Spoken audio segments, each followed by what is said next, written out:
नमस्कार दोस्तों, हमारे YouTube चैनल पर एक बार फिर आपका स्वागत है। फाइनली वर्ग 3 चयन परीक्षा के एग्जाम आपके स्टार्ट हो चुके हैं और आज पहली शिफ्ट का एग्जाम भी आपका खत्म हो गया है। तो आज की पहली शिफ्ट में किस प्रकार के प्रश्न पूछे गए हैं, कौन कौन से टॉपिक से क्वेश्चन पूछे गए या फिर किस लेवल के क्वेश्चन देखने मिले हैं, इन सब के बारे में एक एक करके हम बात करेंगे। वर्ग 3 एग्जाम को लेकर जो अभ्यर्थियों के मन में सबसे बड़ा डर था कि सिलेबस कहाँ से पूछा जाएगा, जो ESB की तरफ से सिलेबस जारी किया गया क्या उसी में से प्रश्न आएंगे या फिर बाहर से आएंगे।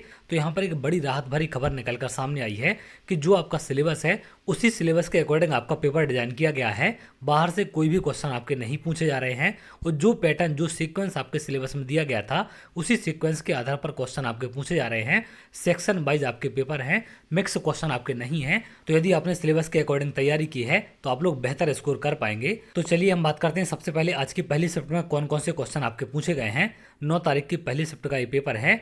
सबसे पहला प्रश्न पूछा गया था, वर्तमान पंजाब महाजनपद काल में किस महाजनपद का हिस्सा था। तो वर्तमान में जो आपका पंजाब है ये महाजनपद काल में किसका हिस्सा था? गांधार और कुरु महाजनपदों का हिस्सा था। भूमध्य रेखा से कर्क रेखा की कोणीय दूरी कितनी है? एक अभ्यर्थी क्वेश्चन में बता रहे थे, तो लगभग 23.5 डिग्री है। अगला प्रश्न यहाँ पर पूछा गया था, 2017-18 में GDP का क्षेत्र उत्पादन सबसे ज्यादा कौन सा था? प्राथमिक, द्वितीयक, तृतीयक ऐसे ऑप्शन यहाँ पर दिए गए थे। तो तृतीयक क्षेत्र का सबसे ज्यादा इसमें उत्पादन था। तृतीयक क्षेत्र में सेवा क्षेत्र का 53.9%। अगला प्रश्न यहाँ पर आपका पूछा गया था, पंचायती राज से संबंधित प्रश्न था आपका। 73वें संविधान संशोधन अधिनियम 1992 है, जिसके तहत संविधान के भाग 9 में अनुच्छेद 243 से 243 ओ तक के प्रावधान शामिल किए गए हैं और एक नई 11वीं अनुसूची जोड़ी गई है। इस संशोधन ने पंचायतों को संवैधानिक संरक्षण दिया। इसमें 29 विषयों पर कार्य करने का अधिकार दिया गया है। तो इसके अलावा इन तमाम बातों को आपको ध्यान रखना है जिनसे क्वेश्चन आपके बन सकते हैं। अगला प्रश्न पूछा गया था, G8 से कौन सा देश अलग होकर G7 बना था? तो पहले आपका G7 ही था। पहले G7 में कौन कौन से देश थे?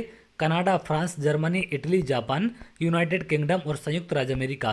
तो इनको आप नाम ध्यान रखेंगे। G8 कब बना था? 1997 में रूस G7 में शामिल हुआ था, जिसके बाद समूह G8 बना था। क्लियर है? उसके बाद रूस को क्या किया गया? इसको बाहर कर दिया गया। 2014 में क्रीमिया पर रूस के आक्रमण के बाद अन्य G7 देशों ने रूस की सदस्यता को निलंबित कर दिया और समूह फिर से G7 बन गया। तो पहले जो G7 था वो G8 बना था रूस के आने से। उसके बाद 2014 में रूस को निलंबित कर दिया गया और वापस से आपका G7 बन गया। तो इसका आंसर क्या होगा? रूस। अगला प्रश्न यहाँ पर पूछा गया था, G20 से संबंधित इसका उद्देश्य पूछा गया था शायद। उद्देश्य विभिन्न वैश्विक मुद्दों पर सहयोग और नीति समन्वय के लिए दुनिया की सबसे बड़ी अर्थव्यवस्थाओं के नेताओं को एक साथ लाना होता है। इससे कुछ और प्रश्न आपके बन सकते हैं। कितने सदस्य देश हैं इसमें? 19 देश हैं। स्थापना कब हुई थी? 1999 में। नई दिल्ली शिखर सम्मेलन कब हुआ था भारत में? G20 का 18वां सम्मेलन था जो आयोजित किया गया था आपका 9-10 सितंबर 2023 को। ये नई दिल्ली में हुआ था। तो इसको भी आप ध्यान रखेंगे क्योंकि G20 पर ये क्वेश्चन भी आपका बन सकता है। अगला प्रश्न यहाँ पर पूछा गया था, Hindustan socialist Republic association HSRA से संबंधित कौन नहीं थे? तो इसमें महात्मा गांधी ऑप्शन था जो इससे संबंधित नहीं थे। संबंधित सदस्य कौन कौन थे इससे? राम प्रसाद बिस्मिल, अशफाक उल्ला खां, सचेंद्र नाथ बख्शी, सचेंद्र नाथ सान्याल और जोगेश चंद्र चटर्जी। तो इनको आप ध्यान रखेंगे। अगला प्रश्न यहाँ पर पूछा गया था, 2025 में चिकित्सा का नोबेल प्राइज यहाँ पर पूछा गया है। अमेरिका के मैरी ई ब्रूकनो फ्रेंड रामस्डेल को मिला है और जापान के सिमोन साकागुची को। तो इसको भी आप ध्यान रखेंगे। नोबेल प्राइज आप लोग देख कर जाएंगे 2025 वाले, इन पर क्वेश्चन आपके बन रहे हैं। के शासनकाल से क्वेश्चन पूछा गया था मेगास्थनीज के ऊपर। ये चंद्रगुप्त मौर्य के शासनकाल में भारत का दौरा किया था और इंडिका नामक प्रसिद्ध पुस्तक लिखी जो प्राचीन भारत के सामाजिक, आर्थिक और राजनीतिक जीवन पर बहुमूल्य जानकारी प्रदान करती है। तो इनकी पुस्तक से संबंधित जानकारी को लेकर क्वेश्चन था। तो इन तमाम बातों को आप ध्यान रखेंगे। अगला प्रश्न पूछा गया था, चुंबकीय क्षेत्र रेखाएं एक दूसरे को क्यों नहीं काटती? क्योंकि चुंबकीय क्षेत्र के प्रत्येक बिंदु पर केवल एक ही दिशा हो सकती है, इसलिए एक दूसरे को नहीं काटती हैं। अगला प्रश्न पूछा गया था, आर्थ्रोपोडा का बाहरी कंकाल किस चीज का बना होता है? काइटिन और प्रोटीन की परतों से बना होता है। अगला प्रश्न था, अंतःस्रावी और बहिःस्रावी ग्रंथि का उदाहरण कौन सा है? अग्नाशय। ये मोस्ट इंपोर्टेंट है। इसको मिश्रित ग्रंथि भी कहते हैं, जो ये दोनों प्रकार की ग्रंथियां होती हैं। अगला प्रश्न पूछा गया था, फूल वाले पौधों में बीज किस चीज से विकसित होता है? अंडाशय के अंदर मौजूद बीजांड से। ये मोस्ट इंपोर्टेंट है।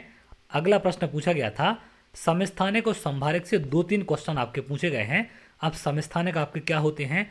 एक ही तत्व के परमाणु जिनकी परमाणु संख्या समान होती है परंतु परमाणु भार अलग अलग होते हैं, उन्हें समस्थानिक कहा जाता है। संभारक आपके क्या होते हैं? विभिन्न तत्वों के परमाणु होते हैं जिनकी द्रव्यमान संख्या समान होती है लेकिन परमाणु संख्या भिन्न होती है। तो इन दोनों चीज़ों को आपको ध्यान रखना है। अगला प्रश्न यहाँ पर पूछा गया था, एक गर्भ निरोधक उपकरण पर भी क्वेश्चन आपका देखने मिला है, तो इनको भी आप देख कर जाएंगे। ईस्ट का अंत में क्या बनता है? ईस्ट के अंत में क्या बनता है ऐसा क्वेश्चन देखने मिला है। एथेनॉल, एल्कोहल और कार्बन डाइऑक्साइड। इलेक्ट्रॉनिक विन्यास पर 2-3 क्वेश्चन देखने मिले हैं, तो इनको भी आप लोग देख कर जाएंगे। डीएनए से संबंधित क्वेश्चन देखने मिले हैं। परिनालिका से संबंधित प्रश्न आपके पूछे गए हैं। बेंजीन से भी क्वेश्चन आपको आज देखने मिला है। अवतल लेंस पर न्यूमेरिकल क्वेश्चन देखने मिला है। फोकस लेंथ को लेकर कुछ क्वेश्चन था, तो इसको भी आप देख कर जाएंगे। SC, ST, OBC आरक्षण को लेकर एक क्वेश्चन था कि इनको जो आरक्षण प्रदान किया गया है ऐसा कुछ करके क्वेश्चन आज पूछा गया था। इथेनॉल पर आधारित भी क्वेश्चन देखने मिला है। फिंज की चौड़ाई से संबंधित कुछ क्वेश्चन ऐसा देखने मिला है। अब अगर हम बात करें मैथ के बारे में, तो मैथ में आज जो आपके क्वेश्चन पूछे गए हैं उसमें आपके 12 से 13 न्यूमेरिकल थे, उस 7 से 8 क्वेश्चन आपके थ्योरेटिकल पूछे गए हैं। जो आपका बेसिक होता है, बेसिक से थ्योरेटिकल क्वेश्चन आपके बनाए गए हैं। सम संख्याओं को सम संख्या से विभाजित करने पर क्या प्राप्त होता है या फिर कौन सी संख्या प्राप्त होती है, एक क्वेश्चन ऐसा आपका पूछा गया था। तो यहाँ पर ऑप्शन नहीं है, ऑप्शन पर डिपेंड करता है ऑप्शन में क्या क्या चीज़ें दी गई थी। अब जैसे यहाँ पर सम संख्या को सम संख्या से डिवाइड करना है। अगर आप मान लीजिए एक सम संख्या आपकी 2 है, इसको आप 2 से डिवाइड करेंगे तो आपको 1 मिलेगा। अगर आप 4 को 2 से डिवाइड करेंगे तो इससे आपको 2 मिलेगा। ये 2 भी आपकी सम संख्या है। अगर आप 6 को 2 से डिवाइड करते हैं तो आपको 3 मिलेगा। 3 आपकी विषम संख्या है। तो सम संख्या को सम संख्या से डिवाइड करने पर आपको सम संख्या भी मिल सकती है, विषम संख्या भी मिल सकती है। अब डिपेंड करता ऑप्शन आपको क्या दिए गए थे, उसके हिसाब से हमें आंसर करना था।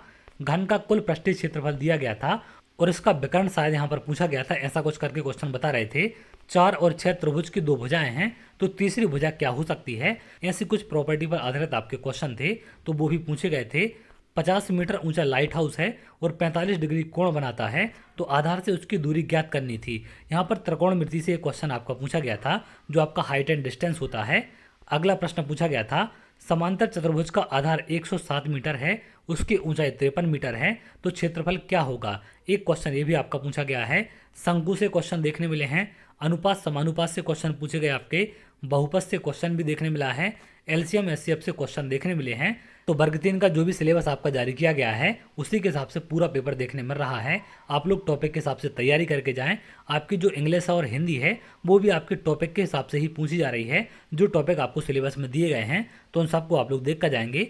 हिंदी इंग्लिश में आपका ग्रामेटिकल पार्ट अलग कर दिया गया है और जो आपके पैसेज वगैरह होते हैं उनका पार्ट अलग कर दिया गया है। इस प्रकार के 2 पार्ट में डिवाइड करके आपसे पूछे गए हैं, तो इससे कोई भी समस्या एग्जाम में आपको नहीं आएगी। आसानी से अभ्यर्थी बेहतर स्कोर कर पा रहे हैं।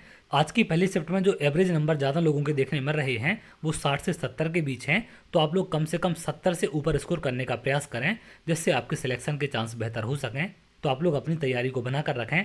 तो चलिए, अगर आप ऐसी वीडियो चाहते हैं तो हमारे चैनल के साथ जुड़ सकते हैं, जिससे और भी इंपॉर्टेंट वीडियो आपको मिल सके।